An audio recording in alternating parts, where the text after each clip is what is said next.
2024-25 অর্থ বছরের প্রস্তাবিত বাজেট প্রত্যাখ্যান করেছে বিএনপি। দলটির মহাসচিব বলেছেন, সরকার ও মাফিয়াদের মাঝে ভাগাভাগির ইজারাপত্র এই বাজেট। যদিও আওয়ামী লীগ সাধারণ সম্পাদক বলেছেন, রাঘব বোয়ালদের লুটপাট বন্ধ করতে দেওয়া হয়েছে এবারের বাজেট। তিনি বলেন, আওয়ামী লীগ আমলে দুর্নীতি করে কেউই পার পায় না।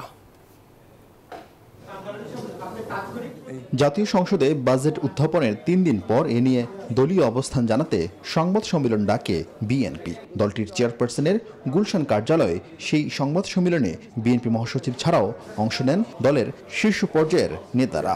জনগণের পকেট কাটার দিকেই বেশি মনোযোগ দিয়েছে মাফিয়া সরকার। লিখিত বক্তব্যে মির্জা ফখরুল বলেন, বেনজির আজিজের মতো দুর্নীতিবাজদের সুযোগ দিতেই ঢালাওভাবে এই বাজেট দেওয়া হয়েছে। এই বাজেট বিএনপি প্রত্যাখ্যান করছে। দেশ আজ দেউলিয়াতের দ্বারপ্রান্তে উপনীত হয়েছে। এই বাজেট কল্পনার এক ফানুস। এই বাজেট ফোকলা অর্থনীতির উপর দাঁড়িয়ে আছে। প্রস্তাবিত বাজেট নিজেদের চুরি হালাল করা ধান্দাবাজির বাজেট। এই বাজেটের দেশে অর্থ নতুনভাবে লুটপাটের পরিকল্পনা করা হয়েছে। আয়ের চেয়ে ব্যয় ধরা হয়েছে অনেক বেশি। রবিবার রাজধানীর বঙ্গবন্ধু এভিনিউ আওয়ামী লীগের এক যৌথ সভা অনুষ্ঠিত হয়। বৈঠক শেষে আওয়ামী লীগ সাধারণ সম্পাদক বলেন, বিএনপি আমলের লুটপাট থেকে দেশকে রক্ষা করেছেন প্রধানমন্ত্রী শেখ হাসিনা।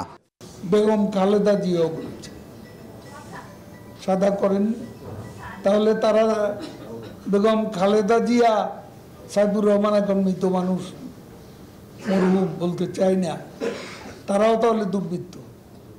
এই বাজেটটা করা হয়েছে রাঘব বোয়ালদের লুটপাট বন্ধ করার জন্য। বিএনপি যে লুটপাটের রাজত্ব সৃষ্টি করেছে এবং দেশকে ধ্বংসের দ্বার প্রান্তে নিয়ে গিয়েছিল।